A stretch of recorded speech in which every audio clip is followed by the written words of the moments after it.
안녕하세요, 여러분. 요즘 들어 나도 은퇴하면 바로 해외여행 떠날 수 있을까? 경제적으로 여유롭고 자유로운 삶을 살 수 있겠지? 하는 생각 한 번쯤 해보시지 않았나요?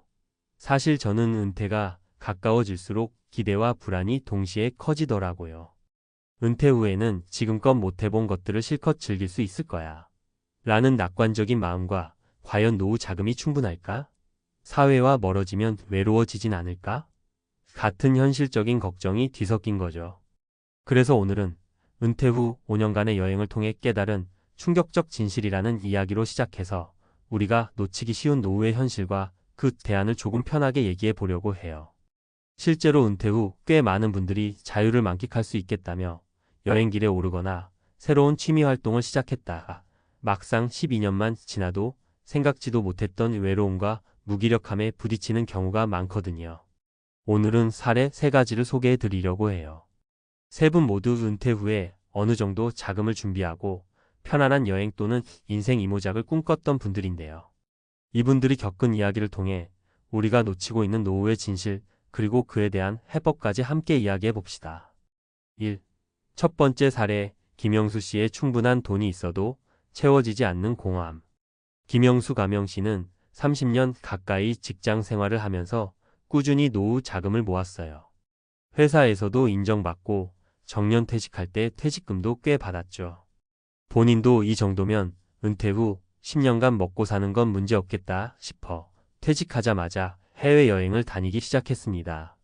유럽부터 시작해서 동남아, 심지어 남미까지 섭렵했을 정도로 여행에 푹 빠진 거예요.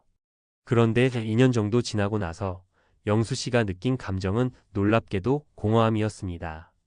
처음에는 이 아름다운 곳들을 두 눈으로 직접 볼 수 있다니 내가 진짜 자유를 얻었구나 하고 가슴이 뛰었는데 어느 순간부터는 매일 구경하고 사진 찍는 게 하나의 일상이 되어버렸대요. 정해진 루트대로 관광지를 돌고 그저 습관처럼 셔터를 누르는 자신을 보며 내가 정말 이걸 원했던 걸까? 라는 의문이 들기 시작한 거죠. 영수 씨 말로는 회사 다닐 땐 일에 치여 여행이 간절했는데 막상 여행만 해보니 그걸로는 내 삶의 의미가 다 채워지지 않더라라는 겁니다. 결국 영수 씨는 새로운 도전이 필요하다고 결론 내렸어요. 더 늦기 전에 자신만의 소소한 비즈니스를 해보자는 생각이 들었다고 하더군요. 막상 준비해둔 자금도 있겠다. 조금 망해도 큰 타격은 없을 것 같으니 오히려 마음이 편했다고 해요. 그러다 우연히 지역 카페 창업 설명회를 갔다가 근처에 예쁜 카페 만들고 현지인들과 교류하면 재미있겠다 싶어 직접 작은 커피숍을 오픈했습니다. 처음엔 아마추어스럽게 시작했지만 거기서 만난 사람들과 소통하고 매장 운영에 작은 일에도 신경 쓰다 보니 점점 삶이 활기를 띠기 시작했다고 해요. 영수 씨의 얘기를 들어보면 결국 은퇴 후에 가장 큰 적은 아무것도 하지 않음에서 오는 의미 상실인 것 같아요. 한가롭고 느긋한 시간이 좋기도 하지만 끝이 없는 휴식이라는 게 내 인생의 의미를 완전히 충족시켜주진 않는다는 거죠. 영수 씨는 현재도 가게를 직접 운영하면서 여유가 되면 짬짬이 여행을 다니고 있답니다. 정리해보면 은퇴 자금이 충분해도 삶의 공허함은 찾아온다.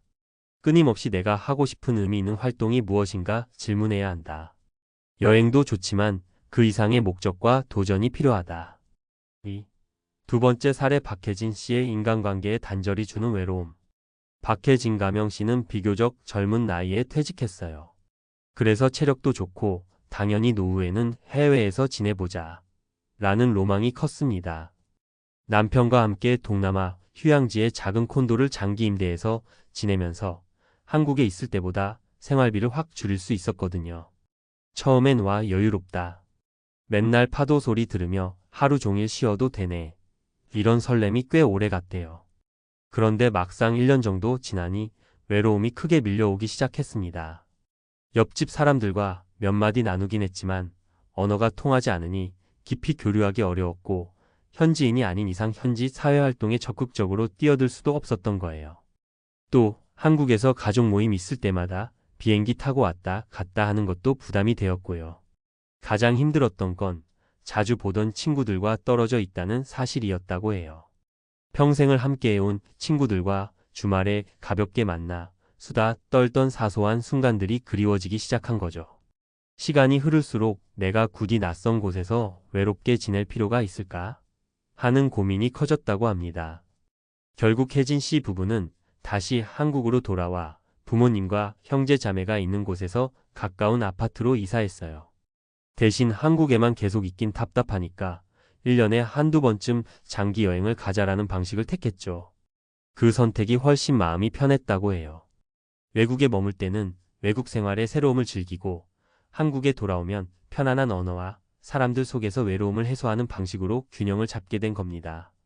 혜진 씨 말대로 인간관계가 주는 안도감은 생각보다 훨씬 크고 특히 나이가 들수록 더욱 절실해집니다. 해외에서 살든 국내에서 은퇴 생활을 하든 어쨌든 내 곁을 지켜주고 나를 이해해주는 사람들이 존재한다는 것만큼 큰 힘이 될 만한 게 없으니까요.